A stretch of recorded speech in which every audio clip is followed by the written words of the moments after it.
Hello and welcome to Tales of a Con Artist, the series where I talk about selling my art in the artist alley at anime and comic conventions. On today's installment, pain. I am in pain. So, as an artist, I've done some poorly organized conventions in the past. However, I've learned that there's a certain amount of nonsense and tomfoolery I'm willing to tolerate if the show is a little disorganized but still leads to good sales.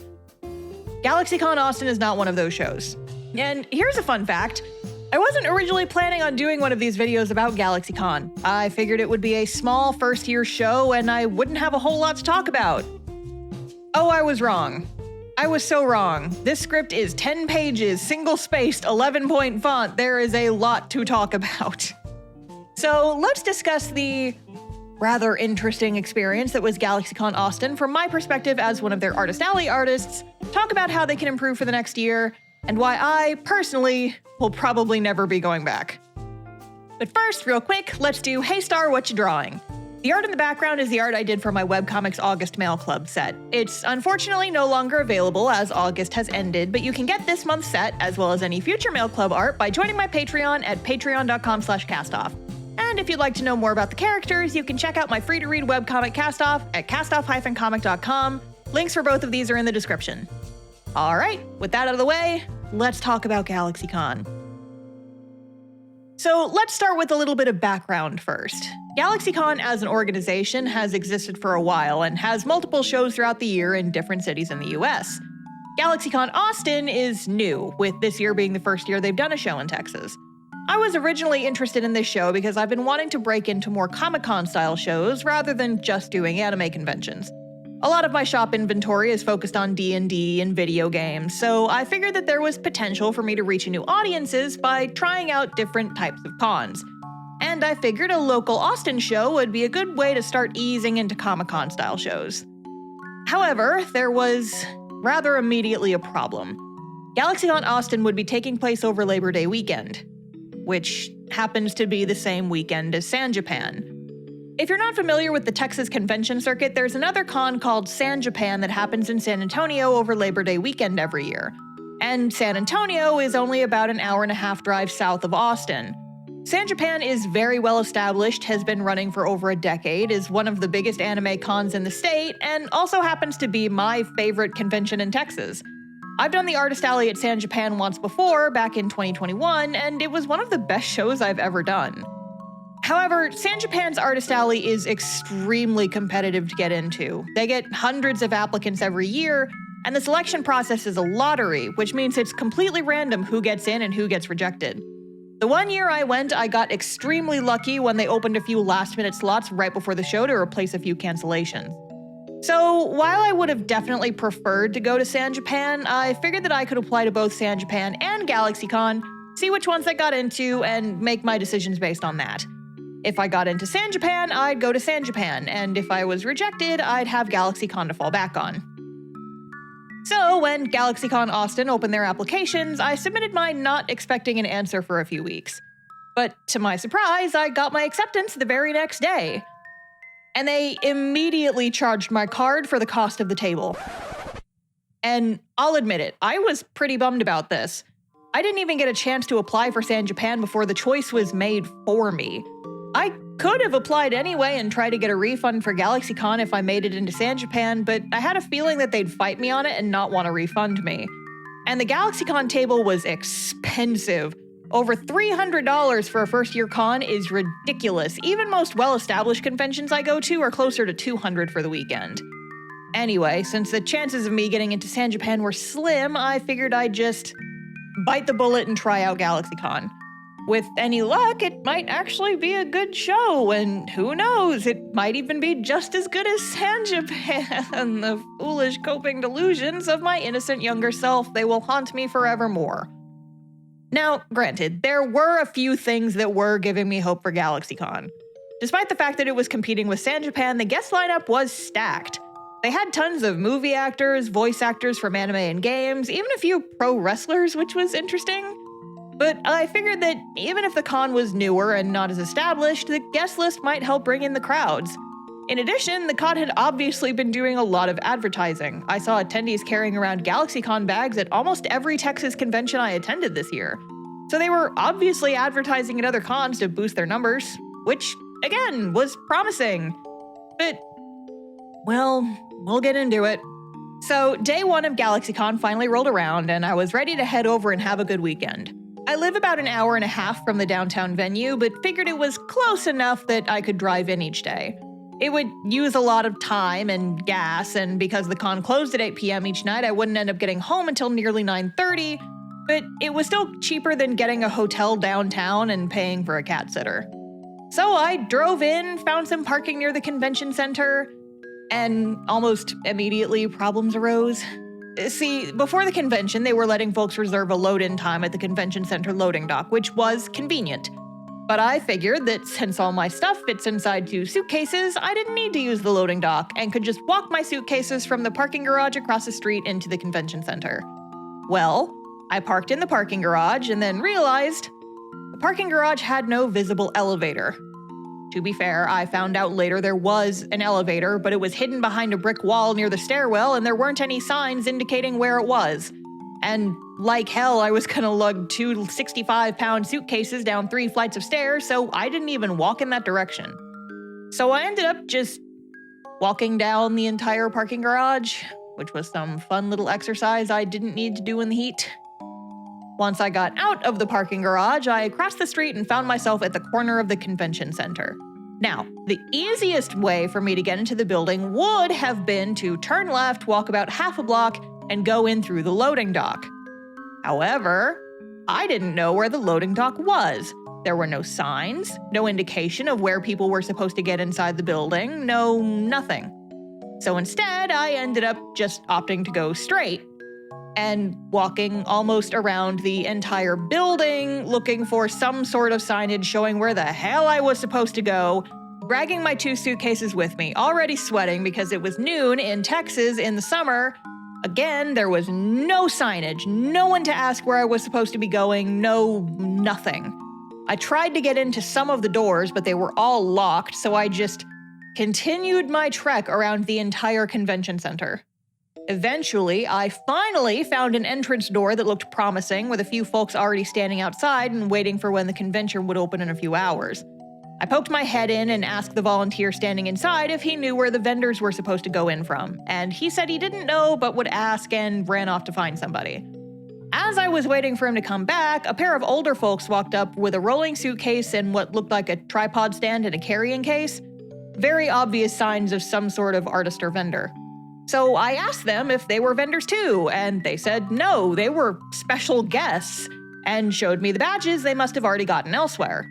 At this point, the staff guy came back and said, okay, if you're vendors, there's a door open in that direction, and he pointed in the direction that we had already come from, the direction I had already walked around 3/4 of the building and saw no signs of a way to get in. The guest couple had apparently had a similar experience, and the guy was not having it, telling the staffer, they refused to let us in at the loading dock because we aren't vendors, and we already walked all the way around the entire building. You need to let us in here. They went back and forth for a few minutes before the staffer eventually relented and agreed to let them in, and I was just standing behind them going, yeah, what he said, and then just sheepishly followed the couple inside.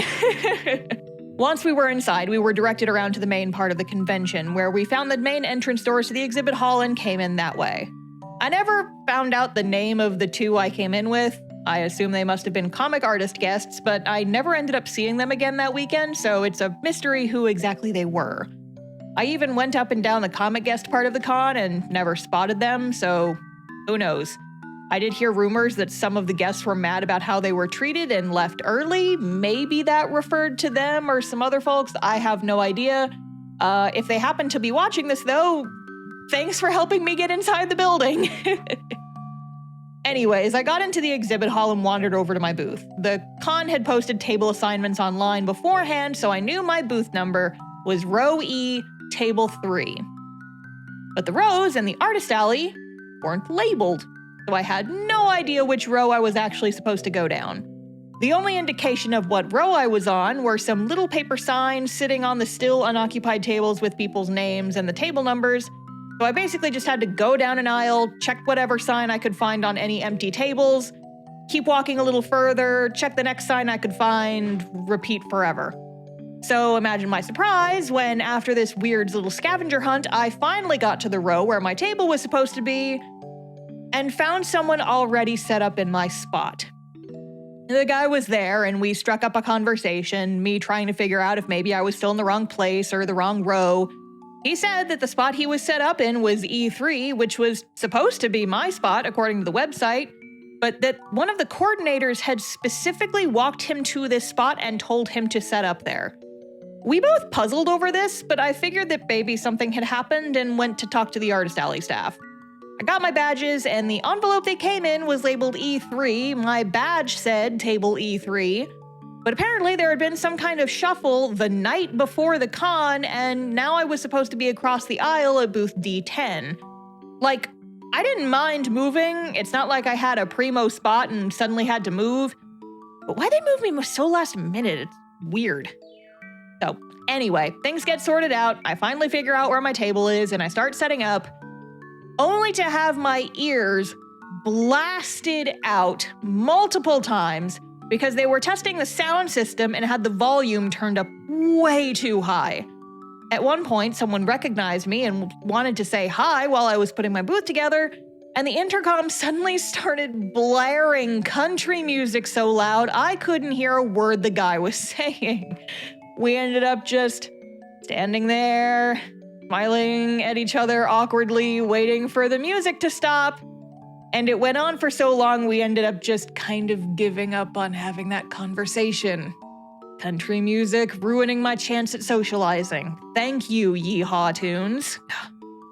Anyway, aside from the occasional way too loud country music or announcements and having to move spots, setup was relatively uneventful. I actually made some new display boards before this show, and they ended up working pretty well. I have a few tweaks I want to make before my next con later this month, but overall I think they came out pretty dang cute. Once the convention opened to attendees, I made my way back to my table, got everything ready for customers, and waited. And waited. And waited. Because this Friday was slow. Like nightmarishly slow. And okay. Fridays at conventions are usually a hit or miss. People have work, students have school, a lot of people skip Friday because of that. But this was one of the slowest Fridays I've ever done. It was miserably slow. In the first half of the day, I had a grand total of maybe 5 warm bodies walk down my aisle. It was worse than Anime Austin last year, and that's saying something. When I finally started to actually get customers, I asked them what the crowds were like elsewhere around the con. And lots of folks said that while the exhibit hall was mostly empty, the lines for celebrity guest meet and greets were hugely long and frankly nightmarish. And therein lies the problem. Most of the attendees that came on Friday were waiting in line for meet and greets, meaning they weren't exploring the rest of the con until they were finished there. Artist Alley was at the very, very back of the dealer's hall, meaning that only a small percentage of attendees were even making it over to our section. In short, the layout of this con sucked. Real quick, let's talk about effective convention layouts. At your average con, you'll have Artist Alley, which is where I usually am, filled with indie artists selling their wares. Then you'll have the vendors hall, which is where people sell things like officially licensed goods and merch. Where the Artist Alley is in relation to the rest of the convention can have a huge impact on sales during the event. Some of my best conventions were shows where the Artist Alley and Dealers Hall were in the same room, so folks who were shopping could visit both at the same time. However, at some cons I've gone to, the organizers help prioritize their Artist Alley sellers by using the layout to their advantage. At San Japan, the Artist Alley is usually in front of the Dealers Hall, meaning you have to walk through the Artist Alley to get to the Dealer's Room, and the Artist Alley opens an hour earlier and I think also closes an hour later than the Dealer's Hall. So folks are more likely to spend time shopping in the Artist Alley that otherwise wouldn't because of the convenience and the layout. If the con has special guests with signing tables, placing those effectively can also help guide potential customers to the alley. Even food can be used for this. At the first Anime Frontier I went to, the food court was at the back of the exhibit hall and attendees had to walk through Artist Alley to get there, and the tables were lined up with a good view of the Artist Alley tables. So, as you can see, there's lots of ways that conventions can effectively utilize their layout to help incentivize attendees to shop and support the smaller local artists who participate in their artist alley. Galaxycon did none of this. The artist alley was at the very back of the exhibit hall, had almost no signage except a single hard-to-see banner that just said Artist Alley hanging from the ceiling. All the artists were assigned a table, row, and number on the map on the website and on con brochures, but since the tables weren't numbered, there wasn't a good way for attendees to actually find specific tables. Plus, because we were crammed all the way in the back of the room, attendees had no incentive to actually come back to where our tables were unless they were specifically seeking us out, which made for horrendous sales the entire weekend. I talked to a few folks who had tables facing the comically small food court who apparently had slightly better sales than the rest of the alley, but even that wasn't good enough to make up for the mediocre layout. I was just sat there seething over the entire weekend, thinking of all the ways they could have made the artist alley more accessible, but no. Their priority was their special guests, and it shows. I guess one positive thing is the convention center Wi-Fi was free. I used it all weekend and never had any problems with it, so that was nice. Everything else freaking sucked though. Basically the entire day Friday was slow as hell. It did pick up a little around 5 and I made some more sales, but most of the time I was just sat there drawing on my iPad while tumbleweeds blew down the empty aisles. Tallying my numbers after the first day, I only got halfway to breaking even on day 1. And here's the thing. I do conventions a lot. Not as many as some of my friends, but I do them enough that I can usually turn a good profit. If I don't break even by the end of the first day, I consider the con a bad con. And by this standard, Galaxycon was horrible, potentially my worst Friday ever. The table by itself was $330 and I barely made $200 in total on the first day. Awful. And I definitely wasn't alone in this. I talked to several dozen other artists who came by my table over the weekend, and it seemed like just about all of them had a fairly miserable Friday. And I felt so bad for my neighbors. The folks sat right next to me were doing Galaxycon as their first ever in-person show. They even drove in from out of state for it. And for this horribly slow con to be their first impression of convention selling, I felt so bad for them. That must have been really disheartening. I drove home that night fuming, thinking that if traffic didn't pick up on Saturday, I would pack up and leave early. Just take my lumps and go home and spend the rest of the evening relaxing and playing Baldur's Gate. And then as I was sitting in my living room that night, grumpily eating a Hot Pocket and dreading waking up early the next morning to drive back into the con, I got a message on Blue Sky, asking if I would be at the con on Sunday. I told them that there was a chance I would be packing up early because of how slow the con had been, and they said, "Oh man, I was hoping to come in with some friends on Saturday. Oh well, I guess I just have to show you my Zara cosplay at another con." To which I replied, "Your what?" So yeah, apparently someone was going to be cosplaying one of my webcomic characters on the last day of the con. Which was awesome because, oh my god, someone was cosplaying a character I came up with, but also there was a twinge of me just going, no, that means I have to stay until Sunday. Dang it, this con had better not suck tomorrow or I'm gonna be so heckin' cheesed. And so the next morning I drove into the con, praying to any otherworldly being that would listen that the con would be better than it had been the day before. Once the hall opened up, the first few hours were still slow, but honestly that's pretty normal for early on a Saturday. I just spent my time doodling until sales started picking up at around noon and then really picked up closer to 2-ish. There were still slow spots and traffic wasn't great, but it was significantly better than it had been on a Friday because there were actually people, coming to my table and buying things. What a concept. I finally broke even about halfway through Saturday, so at the very least I would be finally turning a profit for this con, even if it wasn't much. Sales died down around 6 and it got pretty slow again, but this hall didn't close until 8. With fewer people in the aisles, the con got super cold from the convention center cranking up the AC. I didn't think to bring a jacket because it was Texas in the summer, so I ended up using one of my spare tablecloths as a blanket to keep my shoulders warm for the last few hours.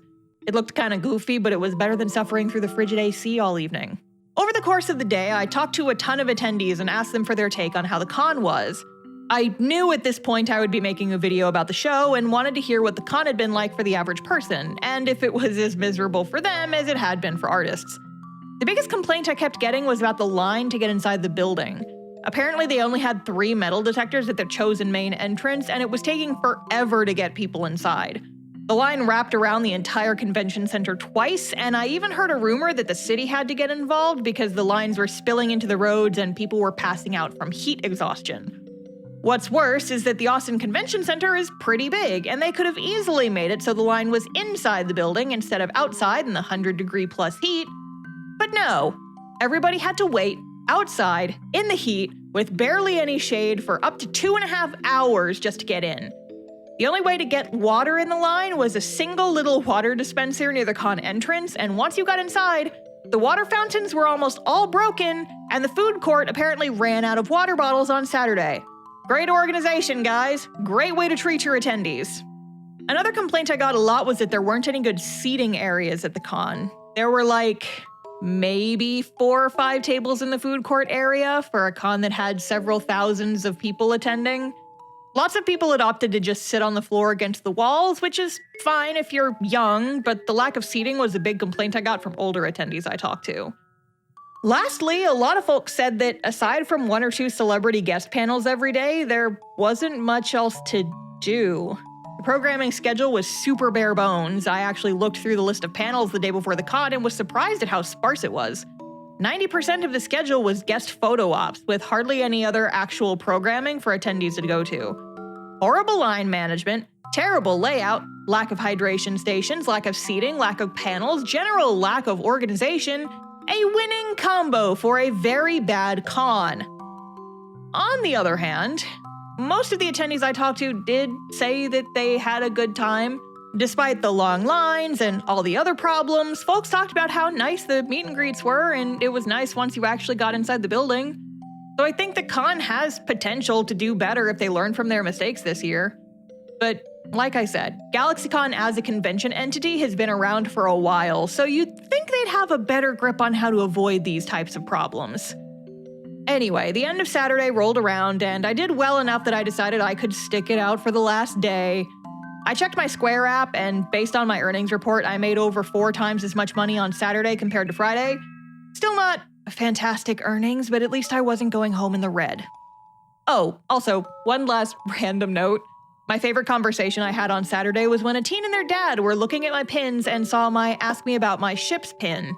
The teen asked how they could explain what shipping was to their dad, and I, trying to think of an example that an older dude would understand, told him, "You ever watch Star Trek and think to yourself, man, Kirk and Spock sure are close.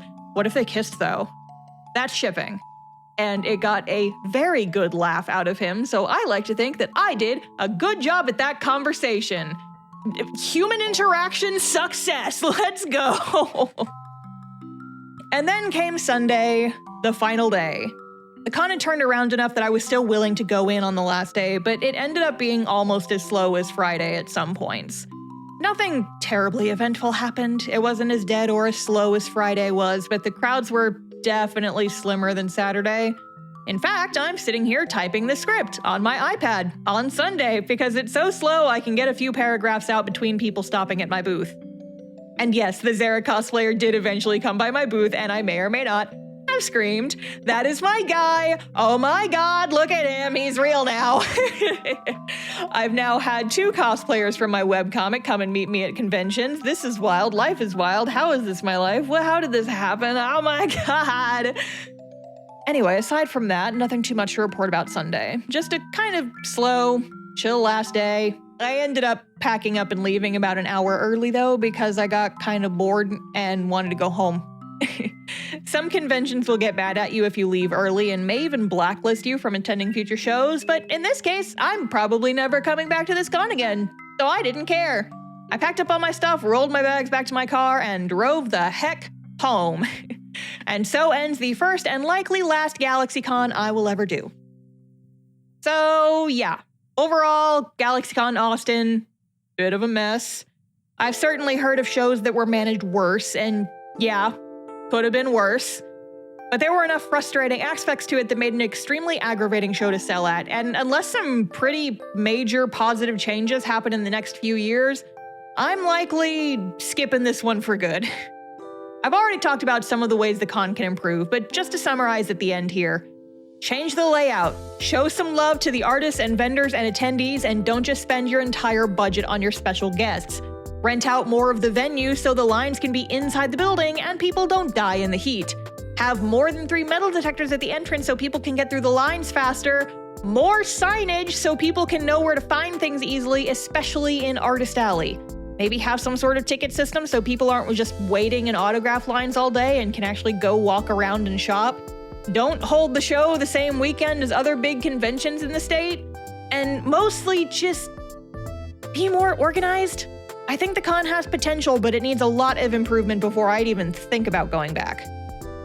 So, as always, to close out this video, let's talk numbers. As always, I do this not for bragging, but for transparency, so folks can get a better idea of how much money there is to be made at shows like this. And in this case, there's not a lot, apparently. Also, as always, I'm rounding out my numbers for simplicity, so these aren't my exact numbers, but they are pretty close. I didn't end up counting my cash out each day since I had so few cash transactions, but my cash total for all 3 days was about 370. Then, for card transactions, I made $160 on Friday, $860 on Saturday, and $450 on Sunday. So for net income over the entire weekend, my total came to $1840. Not terrible, but of course now we have to subtract expenses. Since this was a mostly local con, I didn't have to pay for things like a hotel or meals as I drove in each day and bought food from home. Which leaves us with the table fee, which was $330, parking, which was about $50 for the full weekend, and gas, which was also about $50. Which means my total expenses were about $430, subtracted from our net income, and our total profits were $1410. And here's the thing. In the grand scheme of things, that's still good money. That's still several bills paid for the next month. But for a con with a table fee that expensive, that was so poorly organized and so boring and slow with the exception of like maybe 3 hours on Sunday afternoon, it hardly feels worth it. I have conventions I do during my yearly circuit where I can make more than that in a single day, then go home and enjoy the rest of my weekend. So it's kind of hard to not feel like all the prep I did for this con and all the time I spent there only to earn so little back, it stings and doesn't really feel like it was worth it, I guess you could say. So will I be returning to Galaxycon in the future? I've already said this, but not anytime soon. The show needs a good few years of growth and organization and massive improvement before I'd even consider it. We'll see. But that's actually a nice tangent into my closing announcement for this video. I've talked about this a bit on Twitter and during my live streams over the past few weeks, but the long and short of it is, after I finish out my conventions this year, I'm taking a hiatus from cons for a while. I've done about 10 shows a year for the last 2 years, and they take a lot of work and time and money to commit to. Combine that with the fact that conventions are just one more thing I do on top of my webcomic, my online store, my YouTube channel, and keeping up with the life and family and relationship obligations on top of that, I've been feeling myself getting pretty burnt out. Thankfully, since my channel and online store have been doing so well recently, I can actually afford to take a step back from conventions next year and spend my time working on other projects. And I have you all to thank for that, so thank you, genuinely. What this means is that after this year's con season wraps up, I won't be making any more of these videos until I return to doing Artist Alley. My next con is Rose City Comic Con in Portland, and because of the timing, that will likely be my next video after this one. And then at the end of October, I'll be attending Anime Weekend Atlanta, and I'll most likely be doing a video about that con as well. And then we're back to just story times and tutorials all the way down for the time being. By the way, if you're attending either of those cons, please come by and say hi to me. I'd love to meet you. But yeah, that about wraps it up for this video. Once again, the art in the background is for my Webcomics Monthly Mail Club. You can't get the August merch anymore, but you can check out the month's current Mail Club goodies at patreon.com/castoff. And joining will also get you a bunch of bonuses, like your name in the video credits and early comic pages. And if you haven't checked out my webcomic Castoff yet, you can read the whole thing for free at castoff-comic.com. Next video will be my Rose City Comic Con vlog, so look forward to that as well. Anyways, that's it for me this time. I hope you have a good rest of your day, and I will see you again soon. Bye!